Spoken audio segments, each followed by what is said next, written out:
Estamos gravando. Beleza. Ok, pode seguir. Bom, então vou repetir, né? Agradeço o convite, Flávio, e já fiquei, né, bastante feliz com o fato de haver o interesse, né, dos músicos. Não é sempre que filósofo tem oportunidade, né, de estar trabalhando direto com músicos. O grupo de estudo em fenomenologia da música, né, é uma janela, né, nesse sentido. Estou bastante empolgado também com o grupo. Bom, a ideia é apresentar para vocês uma introdução, né, ao que seria a fenomenologia, mas uma introdução que já fosse um pouco mais orientada para os músicos. Então, basicamente, o que eu fiz foi estruturar uma introdução típica para a fenomenologia, só que com exemplos, né, que dizem respeito à música. Basicamente, foi, né, essa a minha estratégia, tá? E aí eu vou dividir a exposição em duas partes. Na primeira parte, eu vou definir som e música. A ideia é usar uma definição bastante conhecida de som e de música, mas não conhecida da estética, ou não conhecida da arte musical, mas uma definição que a ciência natural daria para o som e uma definição que a ciência natural daria para a música. A ideia não é definir de modo exaustivo, né, mas pelo menos compreensivo a todos. E então, na segunda parte, eu vou contrastar essas definições de som e de música, com base na ciência natural, ou na ciência, com definição de som e de música do ponto de vista fenomenológico. Então, a ideia é que a noção de fenomenologia ela seja facilitada pelo contraste, né, de outra abordagem, né, das ciências naturais, por exemplo. Tá? E é desse modo, então, que eu pretendo fazer essa introdução à fenomenologia aqui, tá? Eu vou deixar também, seguindo aqui, slides, né, para vocês ficarem como referência, e acho que isso deve prejudicar um pouco a minha visualização, né, da tela aqui, então vocês vão ter que, caso queiram, né, me notificar de alguma coisa, né, podem fazer por voz, acho que fica mais fácil.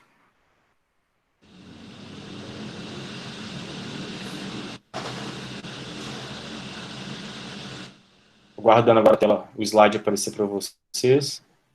Está na tela. Já está? Ótimo. Bom, eu dei o nome dessa exposição de fenomenologia do som e da música. A ideia não é adentrar, tá, no debate, né, atual, que já corrente, já tem várias décadas, né, sobre o tema, mas permitir que vocês tenham, né, uma entrada no assunto, né, que vocês tenham ali os conceitos fundamentais para compreender o debate que já é corrente, certo? Então, como eu disse antes, né, eu dividi a exposição em duas partes. No slide aqui eu deixei para vocês uma introduçãozinha. Eu não sei se vocês estão vendo, eu estou passando o slide, ele está acompanhando corretamente aqui. Apareceu o segundo slide para vocês. Sim, Ok. introdução. Então, né, resumindo de modo sintético, o que a gente vai fazer nessa aula é a exposição introdutória dos temas do som e do tema da música, sob a perspectiva fenomenológica, certo? A partir de uma abordagem progressiva.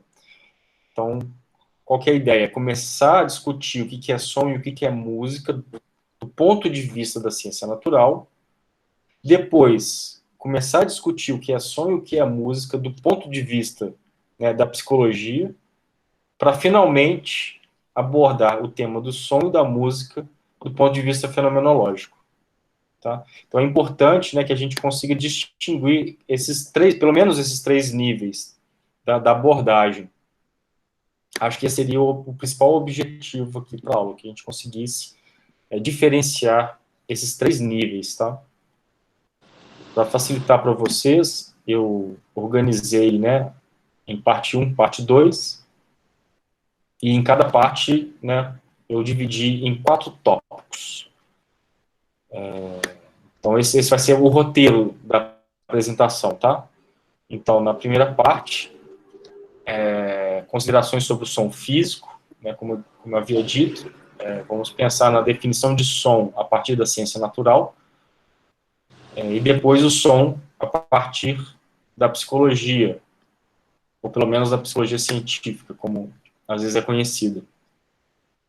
Na terceira parte, mesmo trajeto, só que com a música.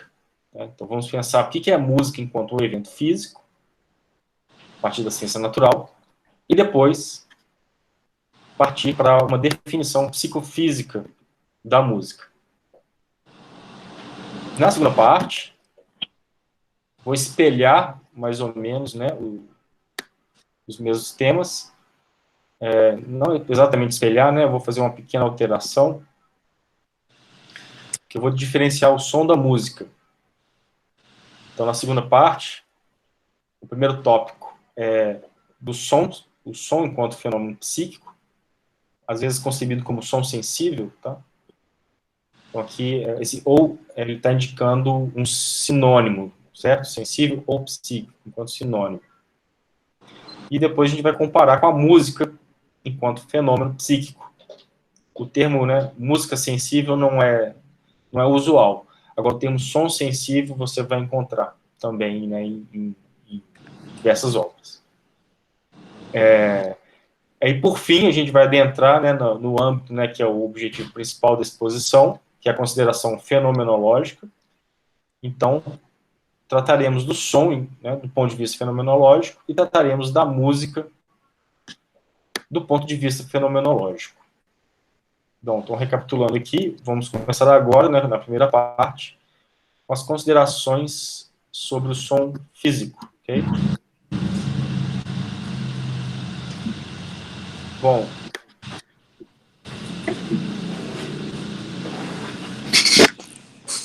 acho que tem algum microfone aberto. Foi? Acho que já...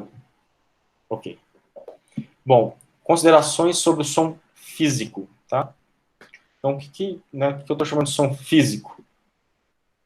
É o som real, objeto da ciência acústica. Então, aqui a gente está no domínio das ciências naturais, certo?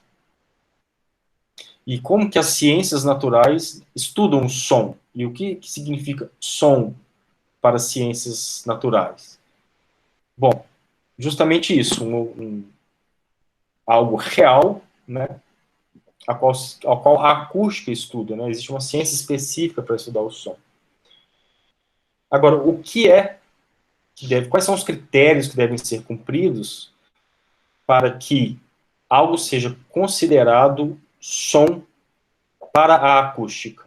Bom, para ser considerado real, né, e esse é o som que é considerado pela física, né, pela acústica, para ser considerado real, o som deve ser possuidor de certas propriedades, tá? Então, ele tem que cumprir com certas propriedades. Quais são essas? Bom, a primeira é que essas propriedades têm que ser essencialmente pertencentes, né, à realidade física, né, e à existência física do som. Acho que esse seria o primeiro critério. Né? Não se tratariam de propriedades que também possam ser físicas, mas as propriedades inerentemente e essencialmente físicas do som. Tá? Ricardo, Bom, o slide ainda está no introdução, segunda parte, tá?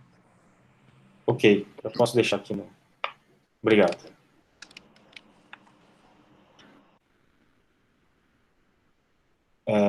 Bom, então o som, de novo, voltando aqui.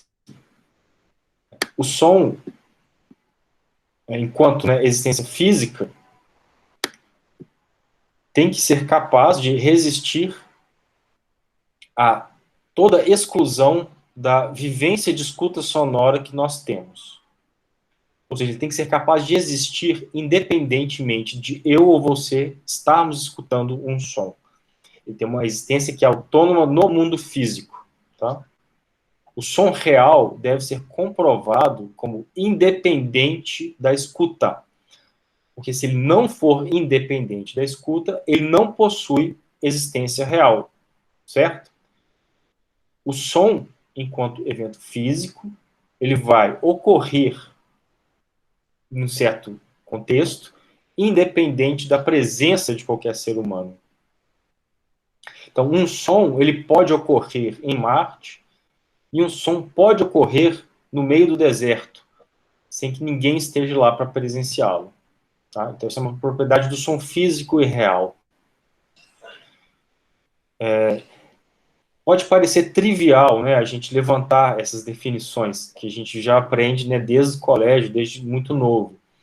Só que isso, né, esse conhecimento, ele é fruto, né, de trabalho exaustivo de séculos e séculos, até que a gente pudesse chegar numa definição tão sintética, né, do som, e do som enquanto um evento físico. Então, hoje nós sabemos, né, que o som ele se comporta como uma onda mecânica. Né? Hoje a gente pode facilmente, né, saber e conhecer quais são essas propriedades físicas e reais do som. Uma delas é que é uma onda mecânica. Outra é que ela se propaga em um meio físico, né? Ela se propaga no meio sólido, ela se propaga no meio líquido, ela se propaga no meio gasoso, porém não se propaga no vácuo, né? São, né, propriedades que nós conhecemos. E nós sabemos que o som, né, não é exatamente o meio. O som é um transporte energético que se propaga através de um meio. Né? E esse caráter ondulatório do som, ele será gerado por um diferencial de pressão. Né? Então, você tem a produção mecânica do som, isso gera, né, uma diferença entre pressões mais altas e mais baixas. Isso vai se transmitindo em cadeia. E daí a gente tem esse fenômeno, né, ondulatório do som. Nós sabemos hoje também qual é a causa do som, né? O que causa essa onda mecânica? É a vibração de um objeto. Né? Então, um objeto físico vibra, ele transmite, né, para o meio essa sua vibração, que vai causar, né, esse diferencial de pressão. Nós sabemos também que esse som físico, né, possui propriedades como frequência e amplitude, e que elas vão se propagando. Sabemos também que o som físico, né, além dos parâmetros, né, de frequência e amplitude, possui propriedades como a série harmônica, a reverberação, a ressonância, radiação, efeito Doppler e assim por diante, né? A ciência ela foi se aperfeiçoando e assim. Então, a ideia é que não é eu adentrar numa acústica, mas entender que esses são conhecimentos que nós detemos sobre o som do ponto de vista da ciência natural, ok? Então, nós vamos voltando ao slide aqui para resumir que nós sabemos e compreendemos sobre o som enquanto físico, enquanto fenômeno acústico. Nós sabemos que o som é real, ou seja, ele está na realidade independentemente de haver ou não ser algum ser humano, ou independentemente de haver alguma consciência que esteja escutando esse som. Ele é natural, ou seja, ele é físico, ele é material, certo? Né? Ele é uma propriedade da matéria. Ele é objetivo, ou seja, ele está fora da subjetividade, né? Ele está participando junto com os demais objetos naturais no mundo. Ele é ondulatório e assim por diante. E aqui você pode acrescentar demais propriedades, né, sobre o som. Ok. E se a gente fizer agora essa mesma consideração do ponto de vista da ciência física para a música? Oh, desculpa.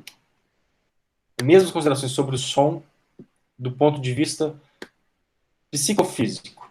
Tá? Então, o nosso objeto aqui ainda é o som, mas eu vou alterar agora a perspectiva pela qual eu vou abordar o som.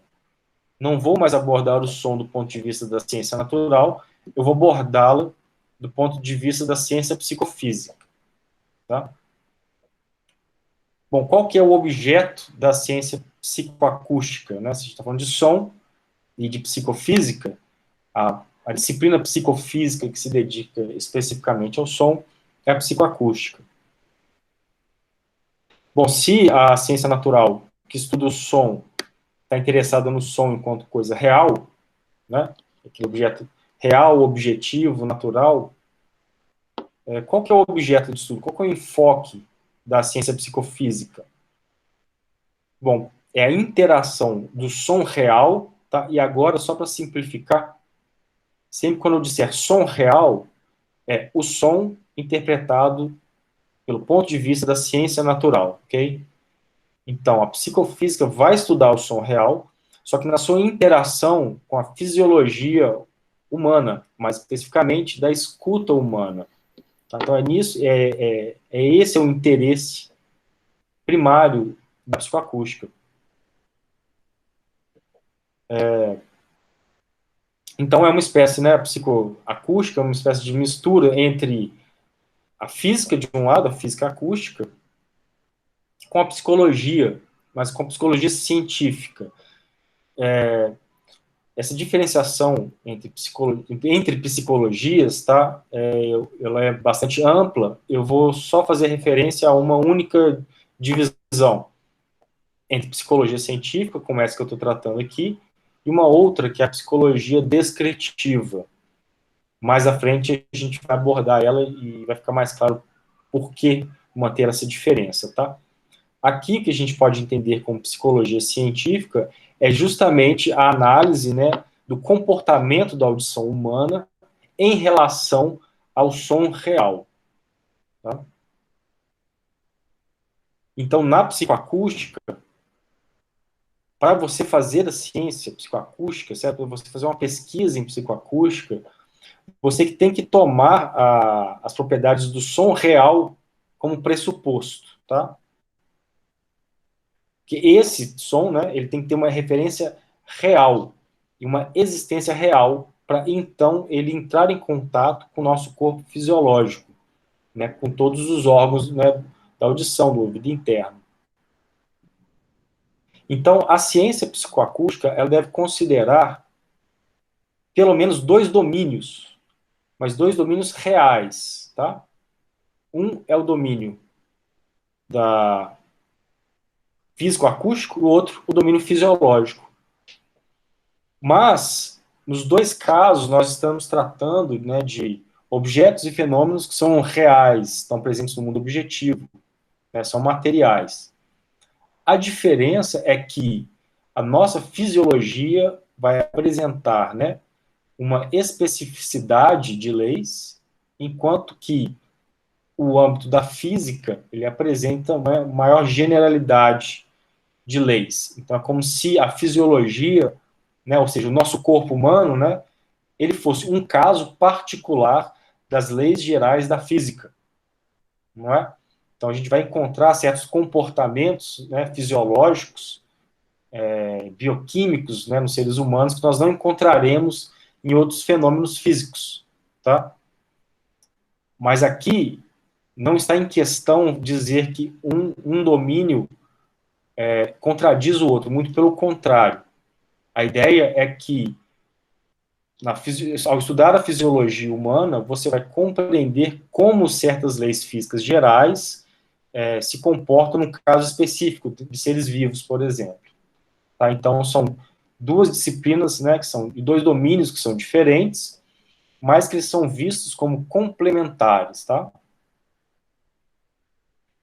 Então, a psicoacústica ela vai estudar o que seria a nossa resposta subjetiva e psicológica aos atributos físicos e acústicos do som. Então, a ideia é que um som real, né, ele está ondulando no ambiente, ele vai entrar em interação com a nossa audição e vai gerar subjetivamente em nós certas respostas. E é isso que interessa a psicoacústica estudar. A base da relação né, obviamente, é o mecanismo fisiológico da escuta. E aqui, para você entender psicoacústica, é necessário você entender todo o aparato mecânico do ouvido. Né, que há um ouvido externo, que há, né, o ouvido médio, há o ouvido interno, que há a cóclea, né, que há e né, como é que chama? O labirinto. Não, o labirinto já é o vestibular, mas faz parte dos órgãos, certo? Então, o assunto aqui é um assunto, né, do anatomista, do fisiologista, e aqui você vai ter, como disse, né, dois domínios: natureza física do som, natureza fisiológica do corpo.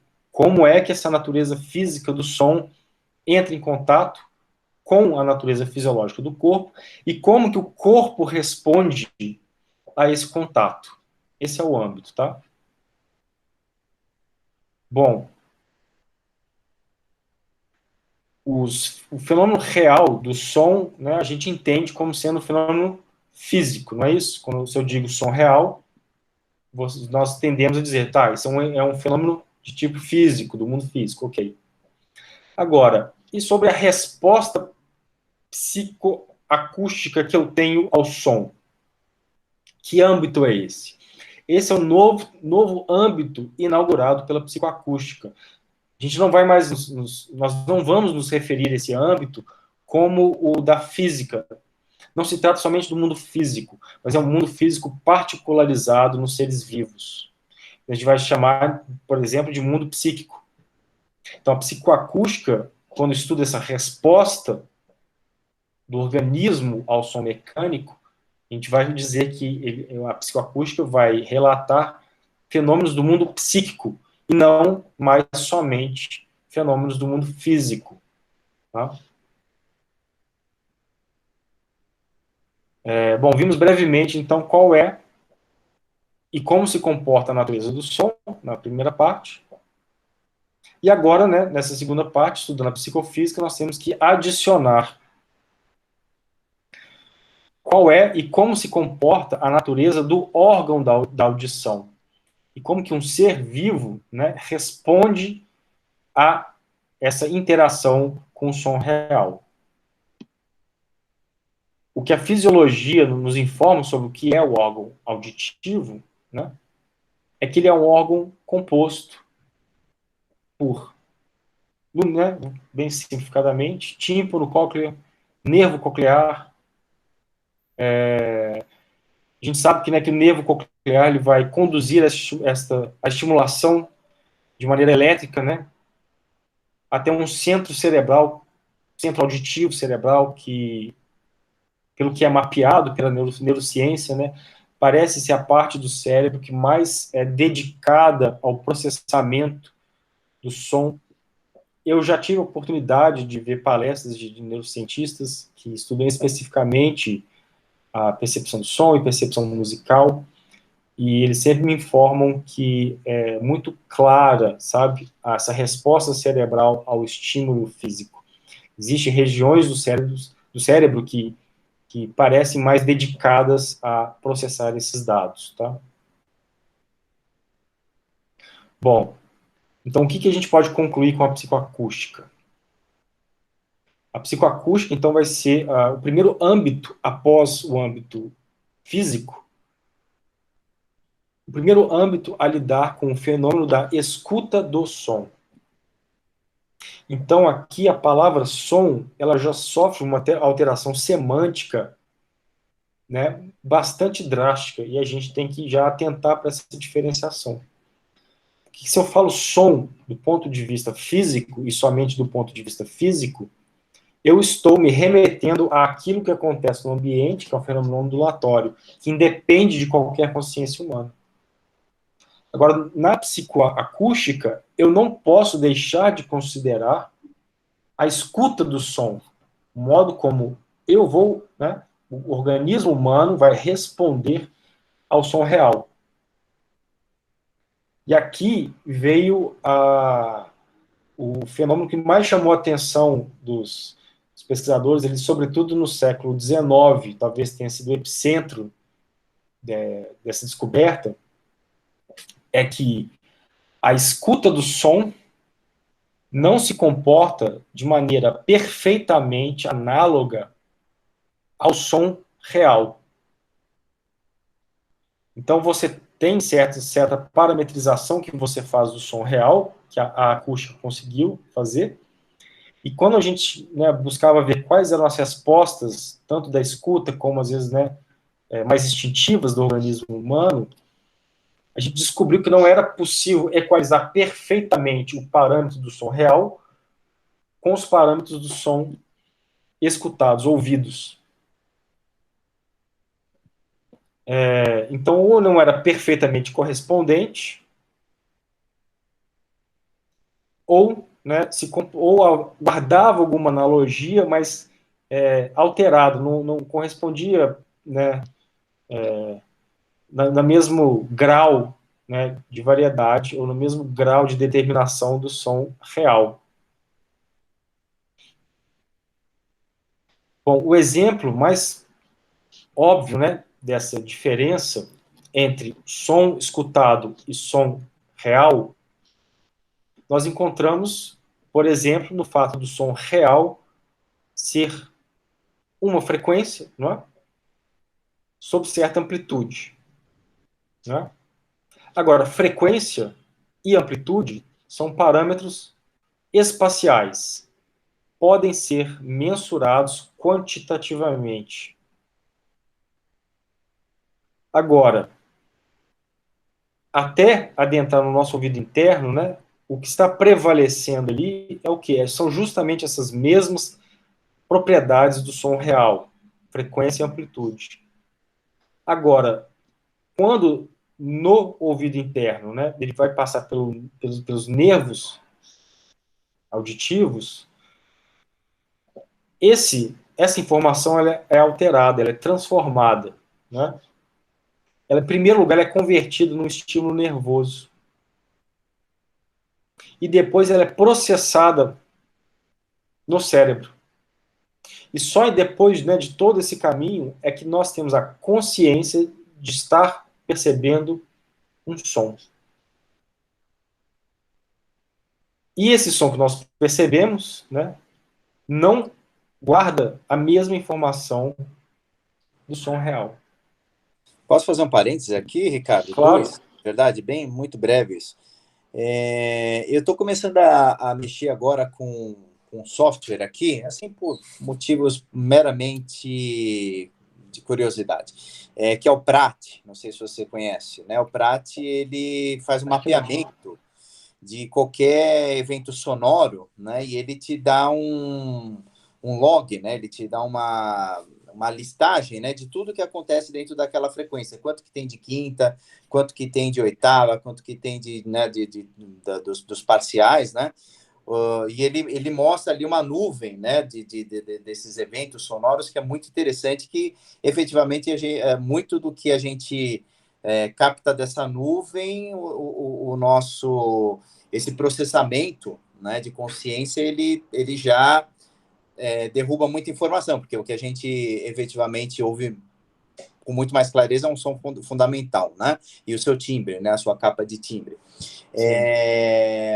Eu tenho um amigo com quem eu estudo fenomenologia, né? Ligado ao Tilibidac, que eu já comentei contigo. Sim. E ele tem um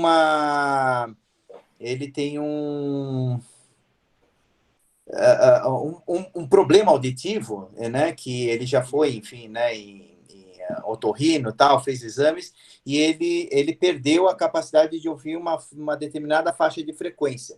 E essa faixa de frequência, ela é compensada com um apito que ele ouve ininterruptamente. Ele ouve uma frequenciazinha ali, né, de vez em quando ele tem consciência que ele está ouvindo, mas ele tem um apito ali intermitente, que é justamente aquela faixa onde ele não consegue perceber, né, determinadas frequências, né, e amplitudes. Então, acho que isso talvez, né, possa ser um exemplo aí do que você está, dois exemplos que você está falando agora. Sim.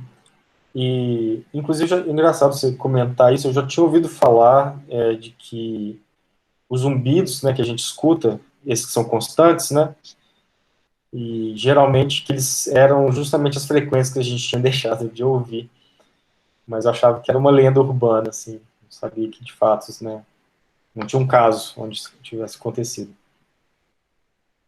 Bom, então voltando, né, é patente essa diferença, né, já há alguns séculos, né, já foi detectada entre aquilo que a gente descobre sobre o som, do ponto de vista da ciência física, e aquilo que se apresenta enquanto a escuta do som para a consciência humana, né? E aí, né, de novo, né, vamos ter que ficar muito atentos a essa diferença da semântica. Então, por isso que eu estou tendendo a falar aqui, né, som real. Quando disser som real, é o som como compreendido pela ciência, pela acústica, e o som escutado, por exemplo, né, é esse som que, por exemplo, a psicoacústica já tematiza, já é um objeto de interesse para a psicoacústica. Bom, então o som ele tem uma existência que é espacial. Agora, quando nós escutamos esse som que é espacial, ele não corresponde exatamente, né, a essas propriedades que nós conhecemos através da acústica. É verdade que nós percebemos o som no espaço, né? Mas a gente percebe ele de uma maneira difusa. Nós sabemos, né, que tem algo no ambiente, nós sabemos com mais ou menos precisão qual que é a fonte, né, emissora, onde está a direcionalidade, né? Não é com uma precisão completa. Nós nunca sabemos, né, qual é, pelo menos não de uma maneira direta, qual é a frequência exata que nós estamos escutando. Nós não sabemos precisamente qual é a amplitude desse som.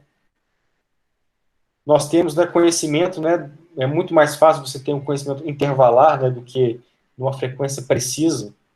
Mesmo, vamos dizer, alguém que tem ouvido absoluto, né, que reconhece as notas, eu não sei, seria até interessante fazer pesquisas com quem tem ouvido absoluto, se eles reconhecem demais frequências, né, ou se eles simplesmente, né, guardam o alfabeto que lhes foi ensinado, né, então, as escalas, né, diatônicas, etc.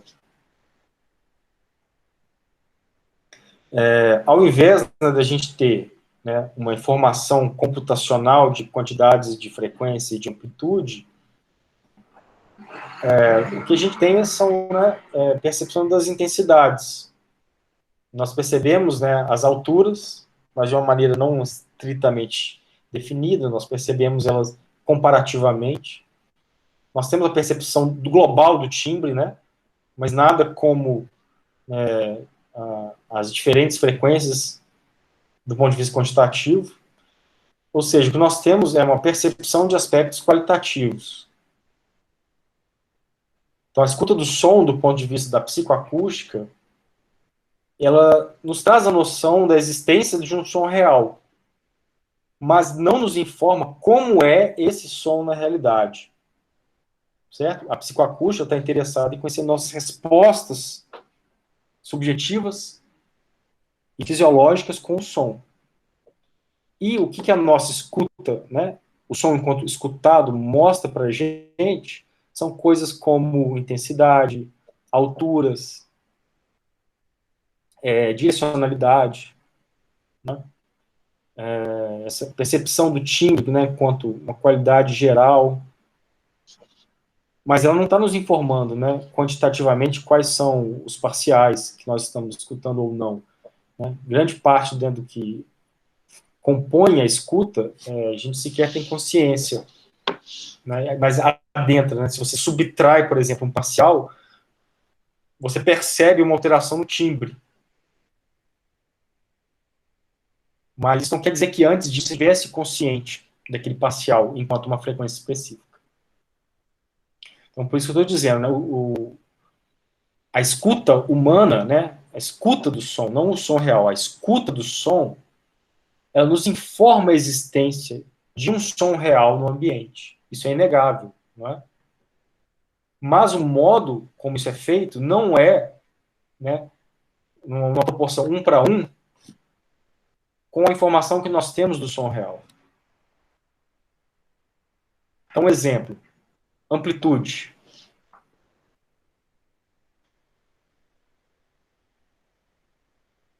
Então, amplitude, quando é escutado,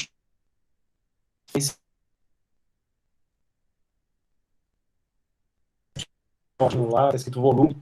Então, a amplitude... Certo, deu uma travada. Amplitude, deu uma travada. Onde que você parou? foi dar o exemplo de amplitude. Ah, ótimo. Beleza. Então, vamos daqui. Bom, então, amplitude é do ponto de vista real, ou seja, amplitude quanto parâmetro físico, é diferente da imagem, que é o volume que a gente muda no radinho, né? A amplitude real, física, a gente mede em decibéis. Agora, o que a gente escuta, né, o som, ou amplitude ouvida, é o que a gente chama de intensidade, por exemplo, isso é medido em sones. E aí aqui a gente já consegue medir, né, a psicologia científica consegue medir a diferença entre os parâmetros da amplitude real daquela da intensidade, da percepção do volume. Então a gente sabe hoje em dia que se você pegar né, um som real, né, com nível de amplitude de 40 decibéis, e a gente aumentar essa amplitude para 50 decibéis, o que significa um aumento, né, de 25%, né? Então, peguei um som com 40 decibéis, ampliei ele para 50 decibéis, né? Aumentei 10 decibéis, portanto, um aumento de 25%. O que eu escuto não é um aumento de 25% da intensidade do som. Tá? O que eu escuto é um aumento de 100%. Tá? Então, quando eu falei que não há uma correspondência, ou pelo menos quando há uma correspondência, ela nunca é perfeita, né? Não é um para um.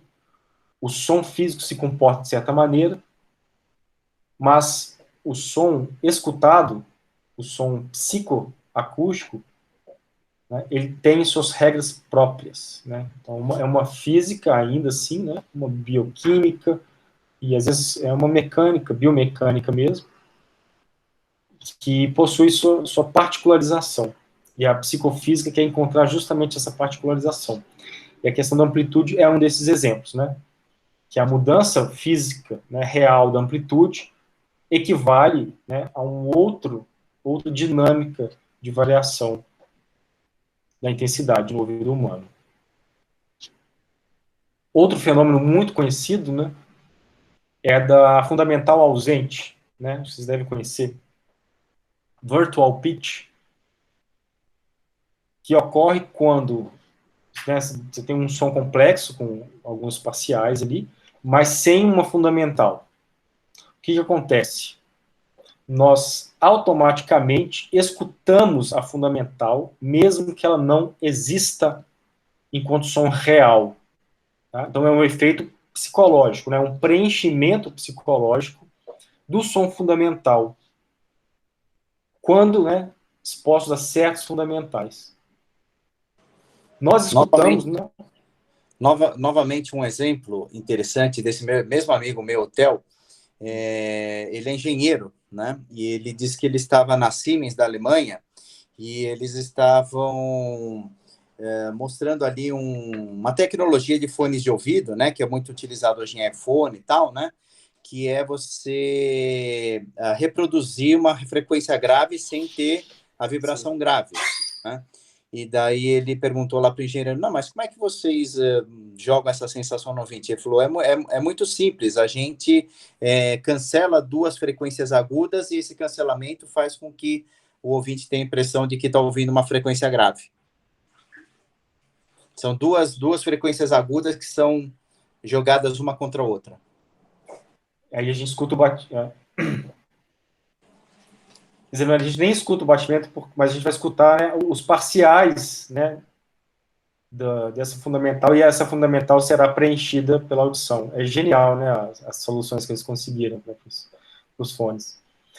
antes, né, de toda essa tecnologia, inclusive, né, era um problema para os primeiros telefones, porque como eles não conseguiam reproduzir todas as frequências e não conheciam essas estratégias, né, os primeiros telefones eram de difícil entendimento, porque eles não conseguiam reproduzir os parciais que eram minimamente exigidos, né, para a audição humana entender a linguagem.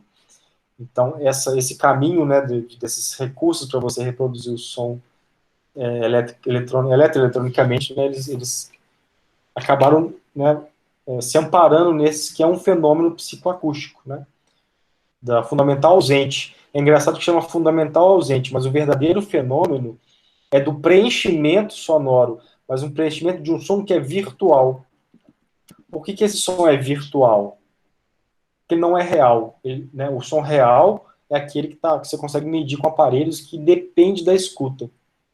Se não tiver ninguém escutando, né, essas frequências não existem. Ela é criada do ponto de vista psicológico. Na nossa psicologia, né, enquanto aparato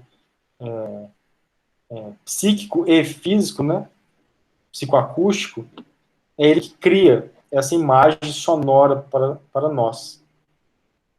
Agora, para quem está escutando, né, é real, certo? Você de fato escuta o som, né, não há dúvida quanto ao fato de você estar escutando o som. A questão é que se você quiser colocar um aparelho para medir esse som no ambiente, você não vai detectar.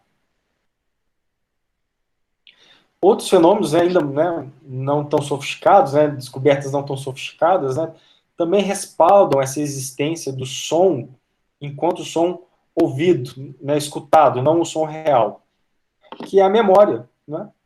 Lembrar-se de uma música, a gente está escutando ela. De novo, com propriedades distintas, né?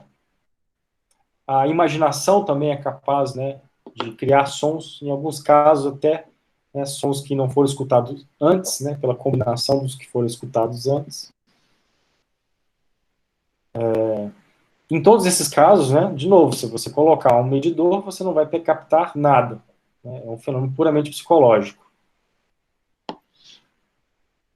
Então, desse modo, né, esse som ele não pode ser considerado som real. Por quê? Porque ele não guarda todas as propriedades do som real. Falta justamente a realidade. Né? Embora, né, a gente pode ter todas as qualidades, né? A gente pode imaginar ou lembrar de um som mais ou menos intenso, nós podemos imaginar ou lembrar de uma nota em específico. Né? E a gente pode dizer, bom, a gente escuta também assim quando se trata do som real.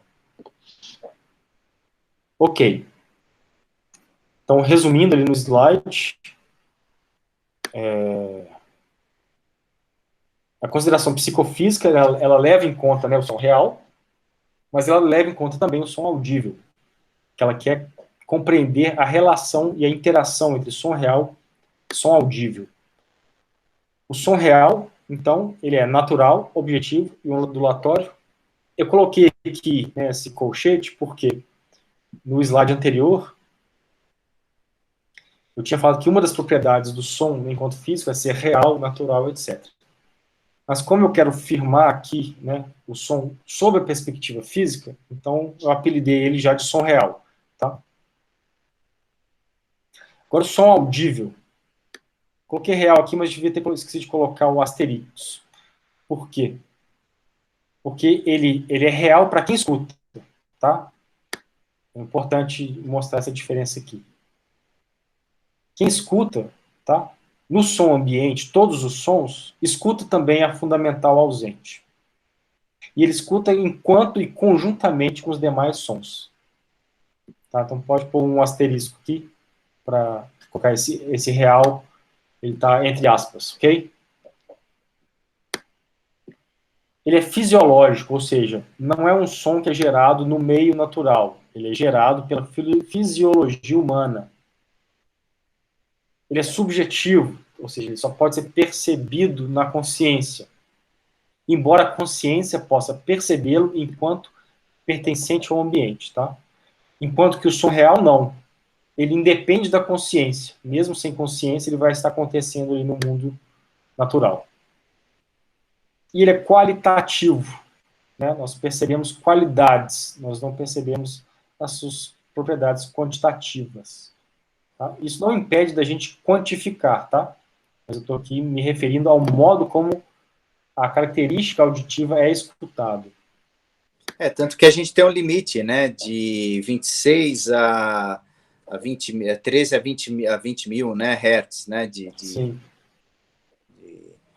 A gente poderia, talvez, dizer que o som audível é um som que é processado, né, um som que ele é processado pela nossa mente, né? Ele é processado em todos os níveis, né, desde o ouvido externo, ouvido médio, o interno, ou seja, todos os órgãos, passando pelo nervo, passando pelo cérebro. Né? Então, ele está condicionado a todas essas determinações fisiológicas, né? E esse exemplo é ótimo, né, da faixa, né, de frequência que a gente escuta, que ela está determinada nos órgãos mesmo, né? Porque a depender da frequência, o martelo ele não vai responder, né? Ele não vai responder, não vai gerar, não vai ter nervos, né, que captariam, né, essas frequências, e é por isso que nós não escutamos, né? Porque há uma determinação fisiológica, né, para a escuta dos sons. Ok. Vamos passar então para a música agora, né? E vou refazer o caminho, começar do começo. Vamos voltar à ciência natural, tá? Então, o que é a música do ponto de vista da ciência natural? Bom, vamos imaginar a seguinte situação. Você tem um conjunto musical, tá? Que está tocando uma peça. Ou mesmo uma gravação. Você colocou uma gravação, está sendo emitido ali dos alto-falantes, tá? Bom, do ponto de vista físico, o que está acontecendo? Dispersão de ondas sonoras reais através de um meio material, certo? Os parâmetros e as propriedades do som real, né, eles estão ali acontecendo da mesma maneira que acontecem para todo e qualquer som, seja musical ou não. Né? Então, são frequências, a reflexividade, a ressonância, tudo. Não existe uma propriedade do som físico que não esteja presente no som que é produzido pelos músicos ou que está sendo emitido pelas caixas de som. Então, o som produzido pela música, assim como todo e qualquer som, ele não é observado a olho nu, certo? Porém, se a gente colocar equipamentos apropriados, a gente consegue captar ele no ambiente. O sonógrafo, ou esse novo aplicativo, né, esse super espectrograma que o Flávio relatou, por exemplo. Né? E com essas imagens, a gente consegue, inclusive, visualizar, né, o contorno, né, seja da amplitude, frequência, a gente pode escolher os parâmetros. Ou se não há, né, diferença alguma, né, do som que é emitido pela música de qualquer outro som, pelo menos não uma novidade do ponto de vista da acústica, das propriedades do som real, então não existe nenhum motivo para que eu diferencie música de som do ponto de vista da ciência natural. Não existe uma acústica específica para o som musical. Existe uma acústica para todos os sons.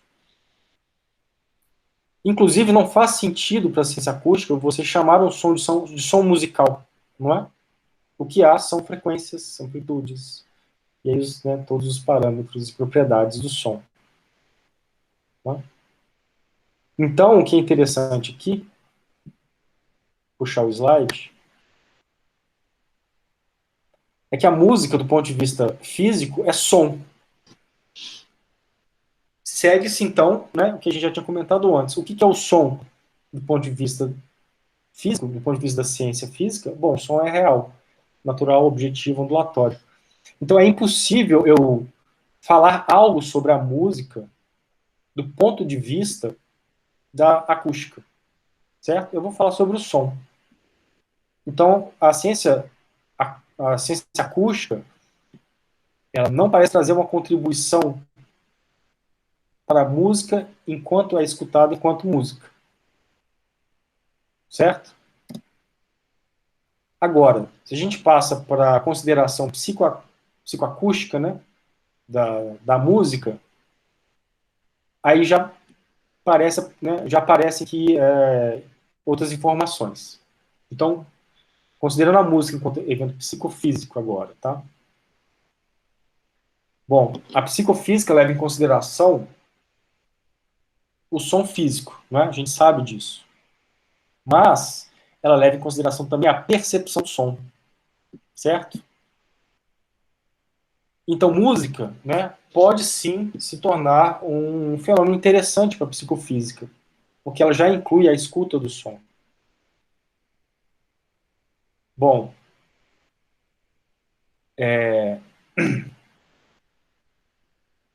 então, sob a perspectiva física, obviamente, não tem muito o que dizer sobre música,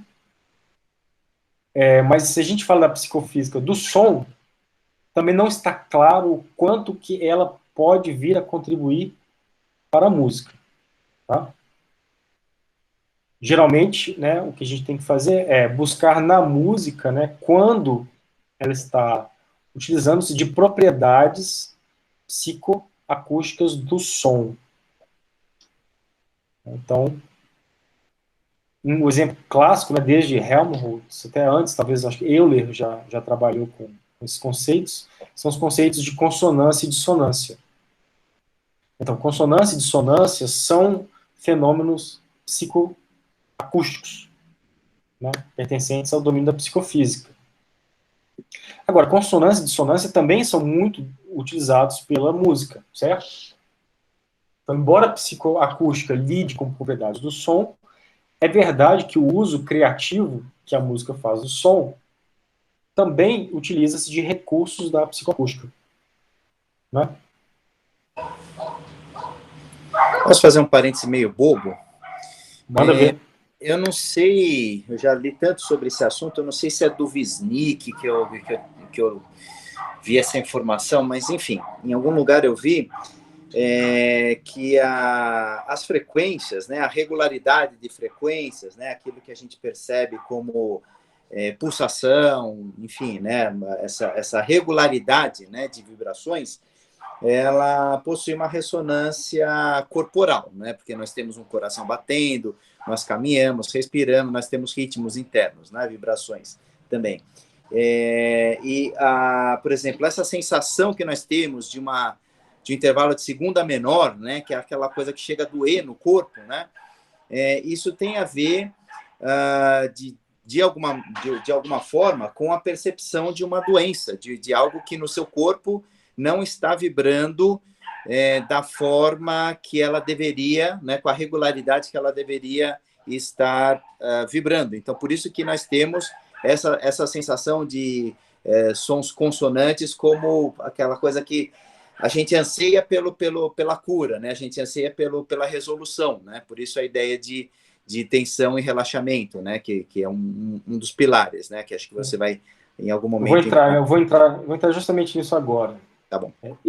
Geralmente, eu tenho bastante desconfiança com muitas das opiniões do Wisnik, quando entra justamente nessa seara, que muitas vezes eu acho que está produzindo pseudociência. Tá certo. Quando a semiologia, e assim, ele trabalha mais com semiótica, na verdade, né? Ela ultrapassa ali o limite dela e começa a extrapolar. Obviamente que não é perigoso, né? Mas... esse tipo de questão, a gente está falando de assuntos musicais, né, e como que uma psicóloga... Eu não lembro a fonte, eu não sei se foi dele que eu li mas existe essa analogia, né, de você sentir... mas é porque quando você colocou a lógica, já me lembrou do Wisnik, então eu já acreditei que de fato você leu dele. Eu acho que foi de lá, sim, acho que foi de lá. Eu também chutaria. Que são dois níveis aqui, acho que eu vou continuar aqui, a gente vai chegar exatamente nesse caso, tá? Mas, a princípio, né, o que nós temos, né, por exemplo, de sentir, né, dissonância e consonância no nosso corpo é dependente, né, como a gente está falando de fenômeno psicofísico, é dependente das frequências, né, de toda a extensão de frequências que a gente é capaz de ouvir. Né? Então, E outra também, há diversos componentes, né, que são de controle neuronal, que apagam, né, da nossa sensação a percepção de órgãos específicos. Nós não temos sensação do nosso corpo interno, né? Isso é um presente que a evolução deu para o cérebro humano, né? Então, toda essa sensação, tem um termo que a fisiologia usa para esse conforto que nós temos, é homeostase, né? Estado de homeostase, nós não nos sentimos, né? Nós não estamos sentindo prazer, mas não estamos sentindo dor, mas tudo está confortável. E, geralmente, quando a gente sente, né, um problema no órgão, a gente sente dor, né? A gente não sente vibração, a gente sente dor, né? Esse seria o sentimento específico, né, designado pelo sistema nervoso humano. Tá? Então, acho que o primeiro, acho que às vezes esse tipo de raciocínio incorre, é uma metaforização, né? Você criou uma metáfora, né? E uma psicoacústica, por exemplo, né, ou psicofísica de toda a natureza, vai querer, na verdade, entender cada fenômeno, né?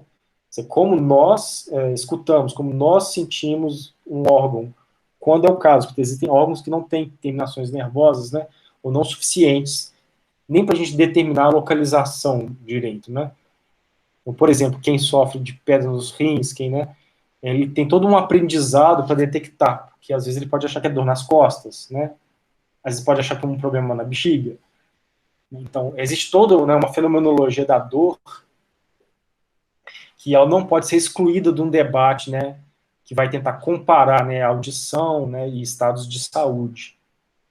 Acho que isso, já tive muitos embates com alguns musicoterapeutas que também não faziam essa divisão, né, já empurrava o que de uma ordem já para outra. Eu particularmente tenho muito cuidado ao fazer esse tipo de generalização. Tá? Bom, então continuando aqui com a questão da consonância e dissonância. Bom, o que é consonância e dissonância do ponto de vista real é uma coisa, né? É o que você vai medir lá, é a interação entre frequências, né? Então, a princípio, você não tem exatamente um fenômeno de consonância ou dissonância real, né? O que nós temos é sensação de consonância, sensação de dissonância, né? Ou consonância sensorial, dissonância sensorial. O fenômeno, então, ele não é físico, ele é psicofísico, certo? Pois que é dependente de uma sensação que, hoje em dia, quem está trabalhando com consonância e dissonância atualmente, usa muito o adjetivo de aspereza. Eles vão falar que a dissonância é a sensibilidade da aspereza auditiva, tá? Que se relaciona com um fenômeno real, tá? Agora ele é real, que é do batimento, né? E a interação, que são as interações entre os parciais, né, de um som e de outro som. Essa interação pode gerar mais ou menos batimentos, né? E aí seria o fenômeno real. Mas a questão é como que nós escutamos esse fenômeno do batimento que vai entrar para a psicofísica, mais especificamente para a psicoacústica. Porque aí entra o julgamento subjetivo de quem percebe. E aí são dois níveis, tá? Uma coisa é a aspereza, outra coisa é o que é ou não é aprazível, não é? Então, por exemplo, eu posso ter um muro todo chapiscado e você pode achar ele belo naquela forma. Você pode achar feio. Você pode sentir medo, você pode não sentir medo, você pode se sentir seguro porque o seu muro é todo chapiscado. Né? Então, uma coisa é a sensação da consonância e a sensação da dissonância. Outra coisa é o julgamento, né, estético, moral, qualquer, dessa sensação. Só um parênteses, eu acho que pode ser do teu interesse, se você quiser eu posso fazer o contato para você. Um dos nossos professores aqui, o Marcos Bittencourt, ele estava trabalhando aí, né, na confecção de um software aí para uma pesquisa dele, que eu não lembro exatamente qual que é a que ela estava relacionada, mas ele fez um teste, né, que inclusive ele me chamou ali e tal, ele falou, qual dessas terças maiores você acha que está afinada, né? E aí ele colocou as terças em vários sistemas de afinação, né? Com pequenas Legal. gradações entre os intervalos, tal, né? E acho que ele ainda não tinha os resultados, mas ele disse que a maioria das pessoas estavam dizendo que a sensação da terça maior não era do sistema temperado. A maioria das pessoas não estava acertando. Então, mas só recapitulando, as pessoas chamavam da terça mais afinada, aqui era terça natural ou de algum sistema Eu acho temperado? que é a terça natural. Agora eu não lembro, Uau! porque faz uns 7, 8 anos que ele me chamou ali, ele me mostrou essa. Depois eu não acompanhei mais essa pesquisa, mas eu posso te colocar em contato com ele. Super interesse de ler. Bem interessante. Psicoacústica pura. Esse tema, né, da dissonância e consonância, né, essa pesquisa dele é bem interessante, porque ela é de longa data, né? Hoje em dia, você não tem nem somente, né, uma abordagem psicoacústica, a gente já tem uma abordagem cultural, essas ciências culturais. Por quê? Porque diferentes culturas podem, né, lidar com dissonâncias e consonâncias, né, com intervalos muito diferentes entre si. Então, uma certa cultura vai chamar um certo intervalo de dissonante, né, outro não, ou certas culturas vão, né, ter certos juízos sobre, né, essas sensações, uns mais agradáveis, outros menos. Então, por exemplo, né, há pessoas, né, que têm maior sensibilidade à consonância, uma sensibilidade, né, negativa para a dissonância, isso já soa como desprazeroso, né? Por exemplo, para algumas pessoas já uma segunda maior já soaria mal, para outras soaria doce, né? E assim por diante. Bom, então, recapitulando, né, o que uma psicoacústica da música, né, ela talvez abordasse muito mais o uso musical das propriedades psicoacústicas, né, que fundasse uma psicoacústica musical. Né? Então, esse exemplo, né, que o Flávio deu da pesquisa, que é super interessante, deixa claro isso, quer dizer, músicos podem recolher essas informações que são psicoacústicas e depois aplicar em seus trabalhos. Né? Bom, vamos voltar ali ao slide, só para resumir. Então, a música é um som audível, né? Então, isso não há muita dúvida. Né? Então, o som real, né, ele não precisa ser audível, mas a música, inevitavelmente, é audível. Então, isso faz com que haja uma possibilidade de interação com a psicoacústica, né? E aqui, de novo, eu, né, deveria ter colocado o asterisco aqui no real, porque o som audível ele é real, né? Porque ele é escutado como pertencente ao ambiente, tá? Mas não quer dizer que na forma como ele é, né, escutado pelo ouvido humano corresponda ao som real. Ele é fisiológico, né, é produzido, né, por todo o nosso aparelho nervoso, órgãos sensitivos, e ele é qualitativo também. Assim como o som psicofísico, a música, né, ela também atua, né, nesse mesmo âmbito do som psicofísico, ou seja, o som escutado. Beleza. Então agora a gente acho que já tem, né, estofo suficiente para ir para a segunda parte. Tá? Então, a primeira é a consideração do som sensível, ou som psíquico. Tá? Não é psicoacústico agora, tá? Som psíquico, ok? Então vamos ver qual que é a diferença aqui. Bom, o som psíquico, ou é considerado fenômeno psíquico o fenômeno subjetivo e unicamente mental, vivido por uma consciência. Um fenômeno exclusivamente psíquico é um fenômeno que não possui correspondente no mundo físico. Não possui nenhum tipo de correspondência, porque no som psicoacústico, certo? Eu estou escutando um parâmetro que possui alguma correspondência com o som real, embora essa correspondência não seja exata, tá? E embora a qualidade seja diferente, mas ele guarda uma relação. O fenômeno puramente psíquico não precisa guardar, e não guarda, de fato, essa relação, tá? Então, é fenômeno psíquico aquele que não possui correspondente no mundo físico.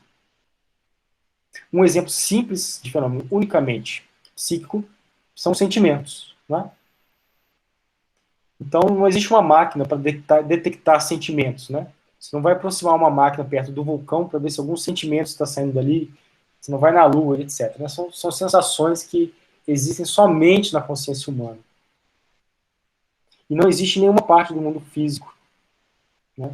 Nesse mundo objetivo, né? Um sentimento. Só podem ser sentidos por seres conscientes. A psicofísica pode ainda assim procurar uma correspondência, né? Entre um sentimento que foi vivido e uma certa área cerebral que está ali, né, atuante.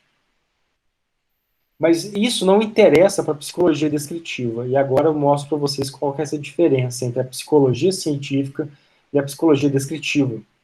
A psicologia descritiva não está interessada nessa correspondência com o som real, ou com como o sentimento responderia a um estímulo real. Tá?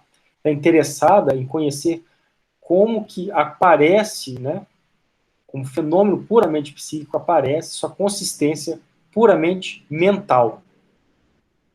Tá? Então, o objeto de estudo da psicologia, no caso da psicologia descritiva, é de fenômenos unicamente psíquicos. Então, a ideia é lidar, né, no caso do sentimento, é tratar do sentimento do modo como ele é vivido por seres humanos, tá? E não no modo como ele se corresponde, né, se correlaciona com o evento físico. Outro exemplo de fenômenos unicamente psíquicos são as qualidades. Tá? De novo, sem pensar na correspondência delas com o mundo físico. Os sentimentos ilustram bem nessa perspectiva, né, que a ciência psicológica toma. Mas as nossas sensações capturadas pelos órgãos da sensação também produzem fenômenos puramente psíquicos, que são justamente os conteúdos das sensações vividas. E existe um nome para isso, tá? É o qualia. Um qualia é uma qualidade puramente psíquica. Exemplos de qualia. Verde. O verde no modo como nós vemos o verde. A coceira, mas a coceira no modo como nós sentimos a coceira. O frio no modo como nós sentimos. E assim por diante. Então, o frio, o verde, a coceira são objetos que existem, tá? Na nossa consciência. Então, se você vai procurar o correspondente físico, não é um verde que existe no universo, né? É um verde que só seres humanos percebem. Embora as frequências de luz possam existir aí no ambiente. Agora, para a psicologia descritiva, interessa justamente essa qualidade do qualia. A qualidade do verde enquanto esse conteúdo que aparece para as consciências. Alguém, um estudante da psicofísica, poderia buscar compreender, né, quais são as condicionantes psicofísicas para que a gente enxergue um verde contra o verde e não contra o azul. Quando que isso acontece, quando que isso não acontece, tudo bem. Mas esse não é a preocupação da psicologia descritiva. A psicologia descritiva está querendo simplesmente relatar e conhecer a consistência psíquica desses fenômenos. Tá? E mostrar essa diferença da qualidade, enquanto existente, independente de qualquer outra coisa, tá? E assim adentrar no campo específico da psicologia. A psicologia está lidando com os fenômenos exclusivamente mentais, psíquicos. Bom, existem fenômenos puramente psíquicos que também são auditivos e que a gente pode chamar eles de qualia auditivo. Justamente a intensidade, né? A intensidade não enquanto uma correspondente da amplitude, mas como nós percebemos a intensidade, como ela aparece na nossa consciência. O timbre é a mesma coisa, não é? e assim por diante. Então, resumindo, o som psíquico é o som puramente sentido. Então, é a consistência do som enquanto fenômeno mental. Ele não é objetivo, ele não é real, ele só aparece para a consciência. Portanto, é subjetivo, né? Ele é qualitativo, ele não apresenta, né, as quantidades do mundo natural, e ele é sempre consciente, né? É o som enquanto tal, a cor enquanto tal, ou seja, enquanto estou percebendo ela. E essa qualidade só aparece enquanto estamos conscientes dela. A psicoacústica independe da sua consciência, tá? Então, vários fenômenos psicoacústicos podem estar atuantes, né, na sua cognição sem que você esteja consciente deles. Né? Então, eu vou tocar a terça, né, no intervalo natural, vou tocar a terça, né, sei lá, como é que chama? Acabei de perder a palavra. Temperamento igual, etc. Eu não, às vezes eu não estou prestando atenção, né, mas eu já estou lidando com essas qualidades como mais ou menos consonantes, né? E aí você vai precisar fazer um experimento, né, para colher as respostas das pessoas. Agora, o fenômeno psíquico, ele só aparece se eu estou consciente dele. Então, se você olhar distraído uma cor, né, se eu olhar distraído uma camiseta, alguém te pergunta depois, qual a cor daquela camiseta? Você não sabe. Porque para você estar consciente daquela cor, você tem que estar ali, parar, né, e dar atenção a ela. Aí ela aparece para você de modo destacado.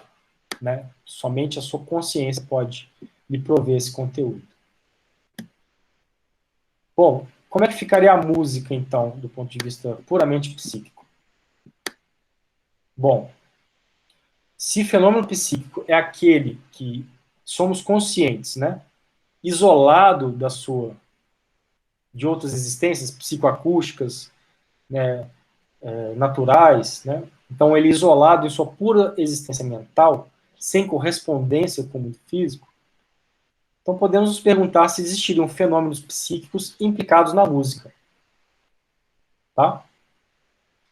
E podemos nos perguntar se existem fenômenos puramente psíquicos que são implicados na música e exclusivamente na música e não no som. Tem né, na tradição, o primeiro fenômeno, né, que foi reportado enquanto tal foi a melodia. Tá? Então a melodia não possuiria um paralelo no mundo físico, não é uma ocorrência no mundo real, mas é uma ocorrência somente para uma consciência. No mundo físico, todos os sons ambientes encontram-se igualmente presentes, sem hierarquização. Todos interagem, né, de acordo com as mesmas leis físicas. Mas não é assim com a melodia. Né? Você pode estar tendo um monte de barulho no ambiente, certo? Mas nosso ouvido consegue distinguir e unificar uma certa continuidade, que a gente chama de melodia. A melodia ela introduz um padrão. Ela introduz uma qualidade adicional que também não está presente na percepção do som ele mesmo. É verdade que as propriedades psicoacústicas continuam atuantes, né, durante a escuta de melodia. Elas não são canceladas. De fato, elas não são. Porém, né, uma qualidade inédita ela surge, uma qualidade nova. Outro dia eu e o Flávio estava discutindo o termo epifenômeno, né? Esse seria um caso, né, de aplicação de epifenômeno. O surgimento, né, de uma outra propriedade a partir de uma primeira. Então, agora podemos dizer que estamos no limiar entre a psicoacústica e a linguagem? Linguagem não. Com o que você está o que você está exemplificando com a melodia, ainda não? A linguagem não, porque a linguagem ela vai pressupor a atuação de signos, tá? Tá, mas, por exemplo, se eu estou assim, no ambiente, né, eu ouço, sei lá, dois animais, assim, emitindo sons, né? Um faz sei lá, vamos dizer, uma arara ali canta um dó, né? Emite uma nota em frequência de dó e um outro animal ali, um Lá inferior, né? Você faz uma relação de terça menor, isso você já não está atribuindo um signo? Entendi. Ah, não, signo não.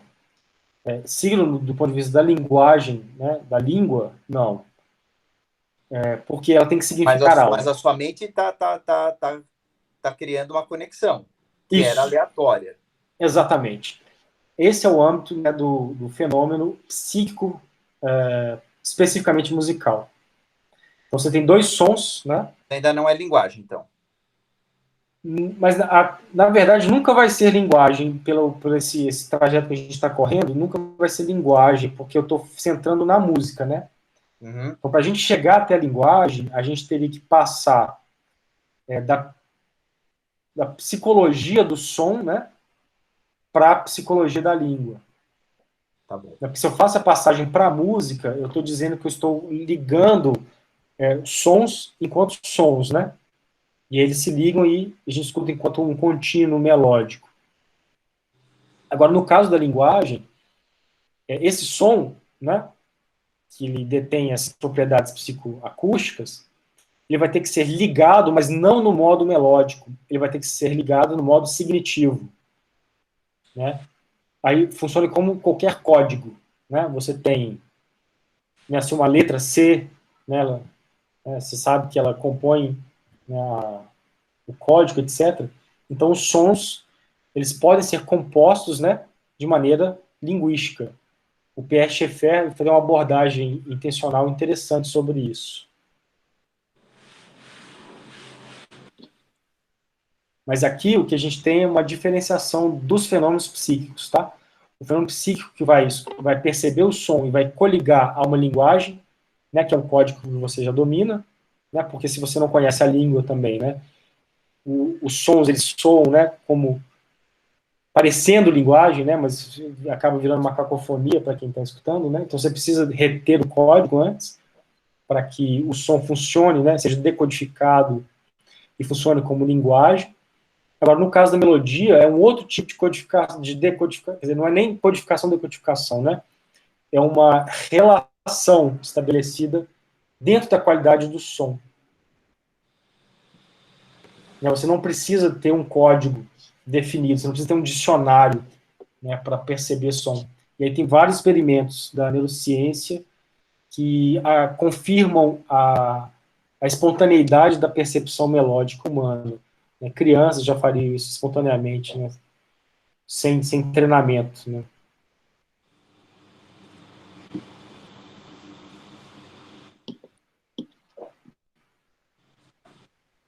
Então, né, classicamente, né, definido, né, a escuta melódica... 10 minutos, tá, Ricardo? Ok. A escuta melódica seria, então, esse fenômeno puramente psíquico, porque não pertence ao mundo real, porém,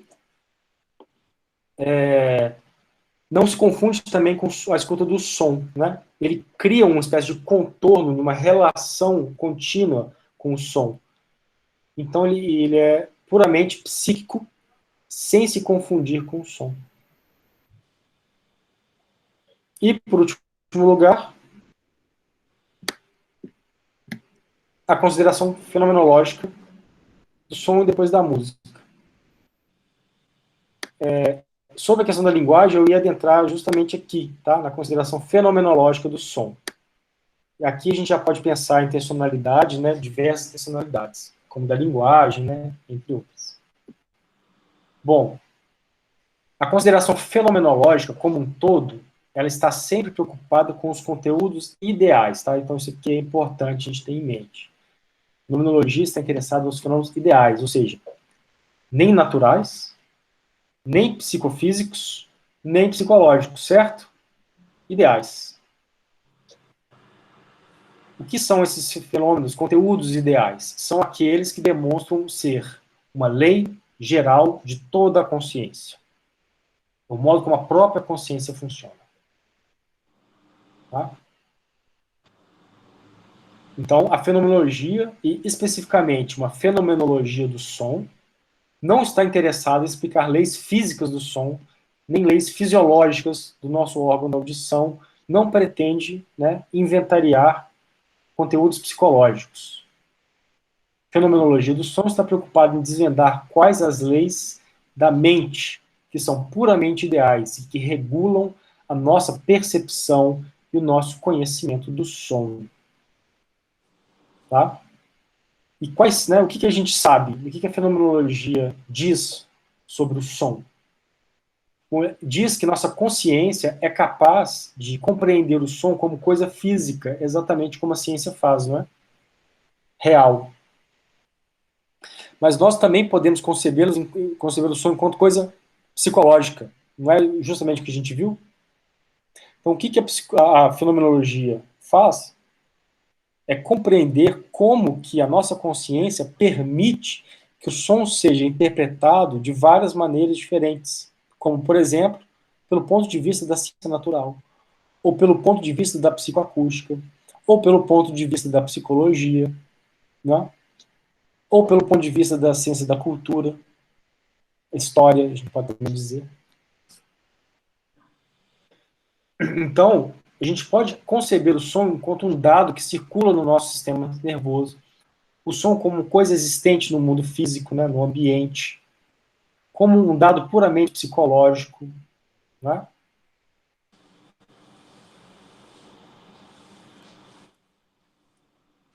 E aí, qual que é o interesse da fenomenologia? Compreender todos esses modos que a consciência utiliza-se do som, que inclui também a linguagem, como o Flávio falou. A gente pode, né, escutar o som enquanto linguagem. Isso também é uma forma da nossa consciência operar com o som. Então, fenomenologia do som pode ser traduzida, né, como o estudo da intencionalidade do som. Tá? E o que é, então, intencionalidade? Que é a palavrinha mais importante da aula aqui no final das contas. Intencionalidade é uma propriedade essencial da consciência humana. É o modo como a consciência humana caracteriza e direciona um objeto. A consciência humana é de tal tipo que ela trabalha com objetos, certo? E ela apresenta os objetos, mostra relações desses objetos. Intencionalidade é o estudo das formas ideais, ou seja, essas principais capacidades da mente em direcionar e definir e estabelecer conteúdos para objetos, sentidos dos objetos. Então, por exemplo, né, eu posso definir som enquanto objeto físico pertencente ao mundo real, objetivo.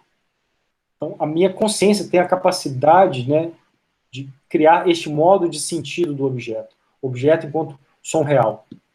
Agora, minha consciência também tem a capacidade intencional de definir o conteúdo do som enquanto psicoacústico, ou enquanto psicológico, ou enquanto cultural, não é? Então, o trabalho da fenomenologia é justamente do conhecimento das intencionalidades. E aí é um nível ideal, ou seja, o que estrutura a consciência.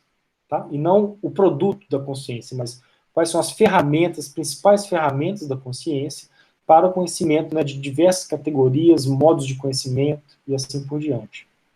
Né? Então, são intencionalidades, por exemplo, a significação da linguagem, né? A significação, significar coisas, perceber, teorizar, lembrar, sentir, né, enquanto sentimento. Todos são modos essenciais da consciência humana. E aí um exemplo, né, de uma fenomenologia do som, a gente encontra, por exemplo, em Pierre Schaeffer. Ele vai mostrar lá 4 intencionalidades do som. Não vou adentrar nisso aqui, né, porque vai gastar um tempo que já não tem. Mas aqui nós já nos encontramos no nível fenomenológico, que é o nível ideal, né, da compreensão das intencionalidades.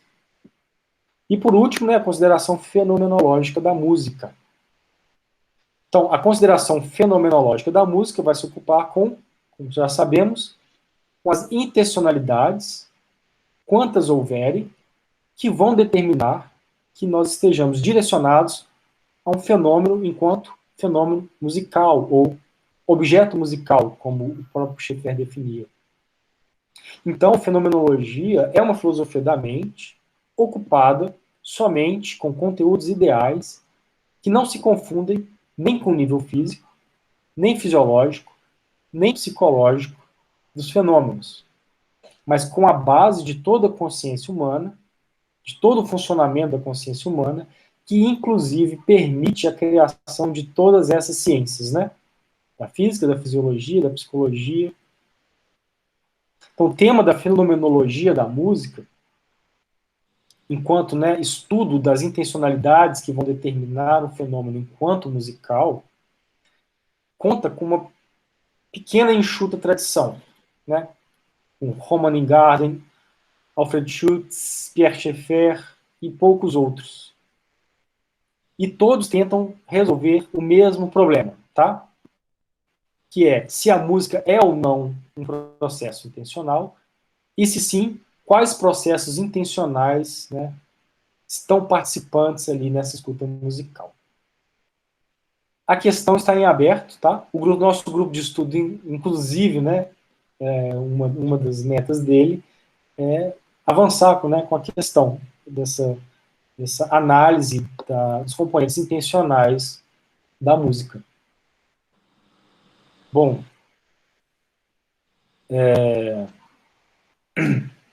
essa é basicamente, tá, a exposição simples, né, simplificada do que seria uma fenomenologia da música.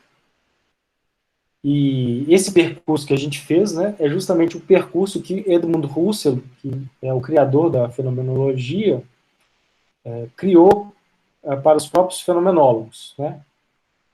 Então, o que a gente chama de concepção física, psicofísica, aquela que leva em consideração a existência física de um objeto, Husserl vai chamar de atitude natural. Agora, isso que nós chamamos, vou passar aqui no slide, é mais fácil. Isso que nós chamamos, né, de fazer fenomenologia é a suspensão da atitude natural, ou seja, deixar de considerar somente a existência física, né, do som, da música, do que quer que seja, para uma consideração da existência ideal das intencionalidades. E para isso a gente tem que perpassar esse caminho de entender que existe as coisas do mundo natural, mas existe também o nível psíquico. E do nível psíquico eu entendo o nível puramente psíquico da psicologia, e desse eu posso dar o salto para o nível puramente intencional, tá? Então, só para vocês saberem quais são os termos da fenomenologia, de tudo que a gente fez até aqui, o que a gente fez nessa aula foi promover uma redução fenomenológica, tá? E a nossa conclusão foi a de uma redução eidética. A gente compreende, então, que existem instâncias ideais que são constituintes da consciência humana e que não possuem paralelo no mundo natural. Os passos intermediários, né, da redução fenomenológica até a redução eidética são justamente a redução psicológica e a transcendental. A redução psicológica é quando nós entendemos que existe uma diferença entre o fenômeno psíquico e o fenômeno natural. E a redução transcendental é quando a gente entende que há certas propriedades que pertencem somente à nossa consciência e que a nossa consciência, então, vai doar uma forma para o mundo que não existe lá. A exemplo das melodias, a exemplo da fundamental ausente, né? Que é uma coisa que existe, mas que é determinada pela consciência e não pela realidade natural. Então, esse foi o percurso que a gente fez aqui. Okay? Agradeço a todos pela paciência e aberto a todas as perguntas e dúvidas. Imagina, foi muito legal. Parabéns. Vou abrir agora, eu já falei demais, né? Te interrompi, na verdade, demais. Eu vou abrir para... Bom, acho que alguém tem que alguém tem que sair para alguma outra aula aqui. A gente pode estender uns minutinhos aí para as perguntas. Então, vamos lá. Quem é o primeiro?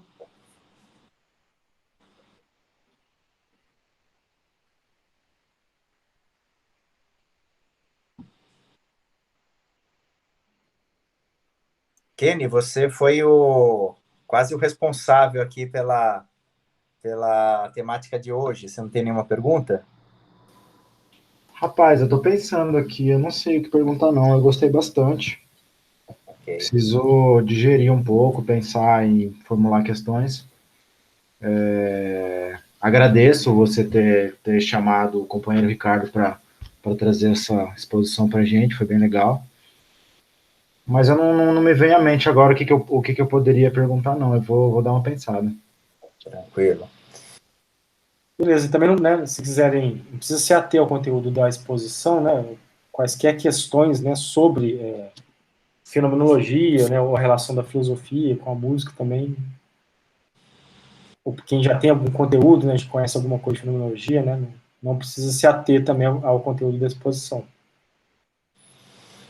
Ok, nunca... Pode falar.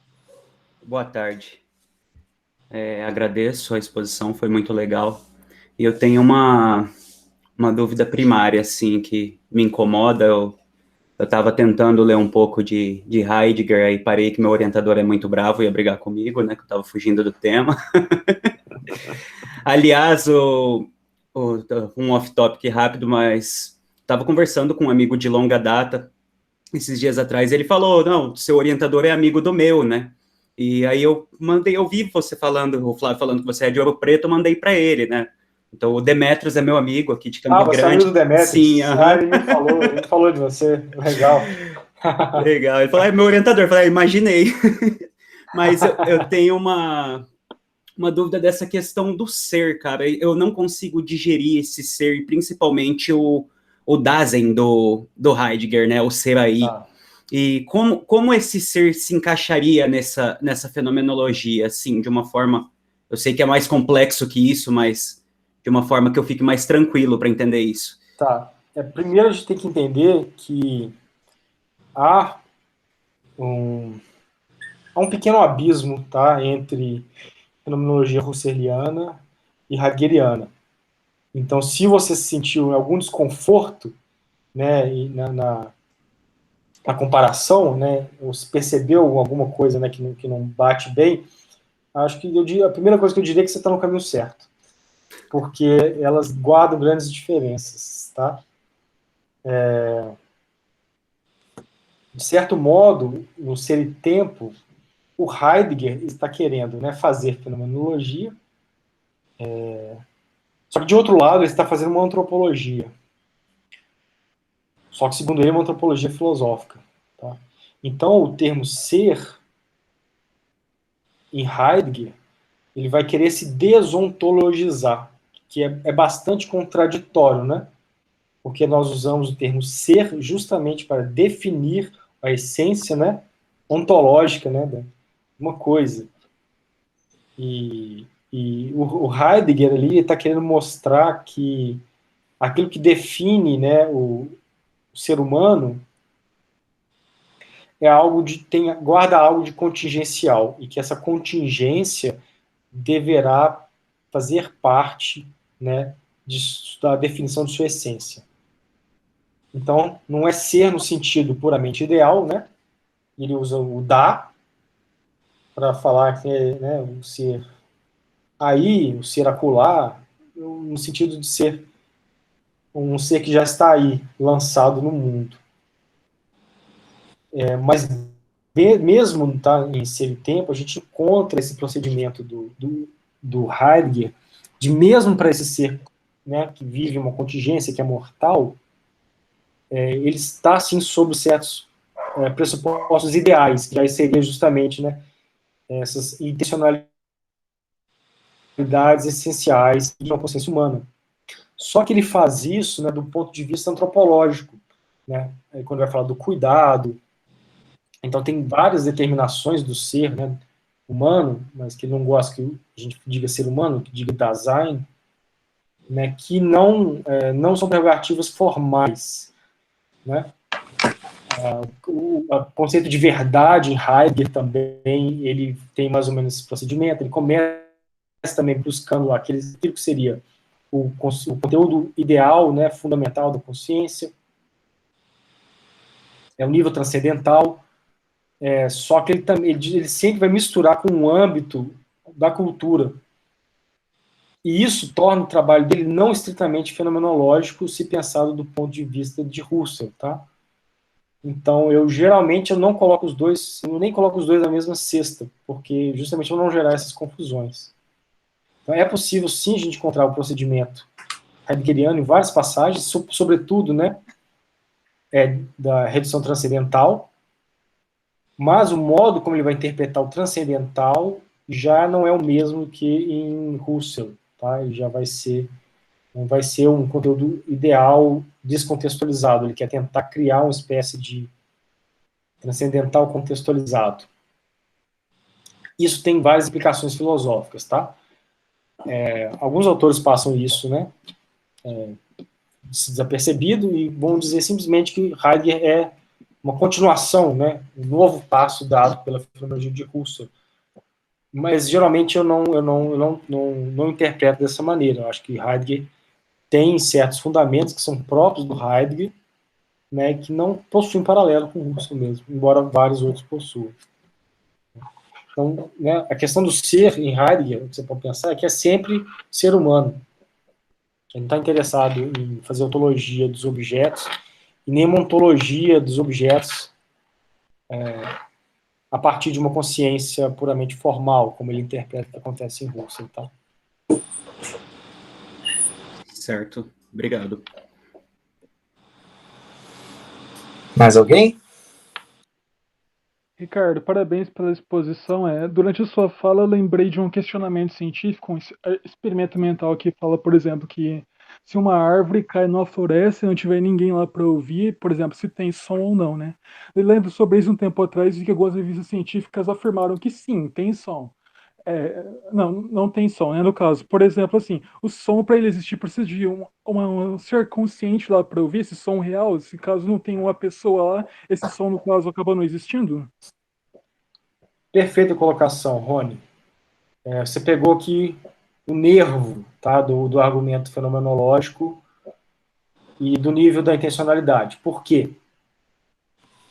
A gente sabe, né, e a gente já tem instrumentos suficientes para mensurar a existência do som quando não houver a presença de nenhum ser humano, não é? Pode deixar um gravador e abandona o lugar. Acho que recentemente, né, a sonda que foi lá para Marte, né, captou alguns sons também do vento. Né, se a gente quiser ser mais específico, captou o vento que bateu no microfone, né? Então, quer dizer, não tem ser humano e a gente captou o som. Então, a gente consegue formular, né, a evidência, né, para a gente concluir que o som real, físico, né, ele de fato possui as propriedades que a gente compreende. Agora, tudo isso que foi dito sobre o som real foi feito antes de qualquer instrumento de medição desse som, não é? Como é que a gente pode afirmar, então, né? E por que a gente já afirmava essa existência muito antes de haver, de fato, essa evidência? E aí entra a questão da intencionalidade, ou seja, a mente humana é capaz, né? É capaz de produzir uma forma de conceber o mundo natural. Então a gente percebe as coisas como fora de nós, e daí a gente pode elaborar uma teoria. Então, para Husserl, o que a ciência natural diz sobre o som é puramente teórico. Por quê? Porque nós não experimentamos um som que nós não experimentamos. Não é? Nós não escutamos um som que nós não escutamos. Então ele é uma postulação científica. E por que a gente é capaz de fazer isso? Porque nós temos a capacidade intencional de compreender o som enquanto coisa física e real. E isso é extremamente útil para a ciência. Então é uma ferramenta que ela, de fato, né, inicialmente, ela guardava ali vamos dizer assim, ela tinha um nível de incerteza, não é? Ela pode ser comprovada posteriormente com experimentos, mas mesmo assim nós conseguimos postular isso. E é isso que ele chama de atitude natural. Tomar algo que é uma postulação teórica como se fosse a única realidade. Ele está dizendo, não, a intencionalidade humana é ampla. Então nós temos que investigar, né, todos os níveis intencionais, não somente o natural, mas o psíquico, né, o psicofísico e os ideais. que é a própria intencionalidade, né, reflexivamente compreendendo a sua existência. A gente chama isso de nível transcendental, tá? São as ferramentas que a consciência utiliza, né? Então, ou seja, o próprio fundamento da consciência.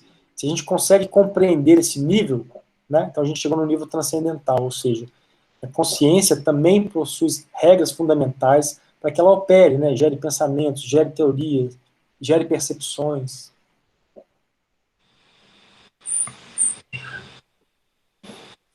Olha, legal. Quem mais?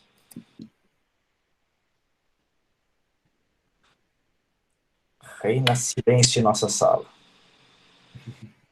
Ricardo, então não tenho nem como te agradecer, tá? Foi muito legal e eu acho que até o fato de não haver perguntas nesse momento é porque você, de certa forma, foi tangenciando aí né,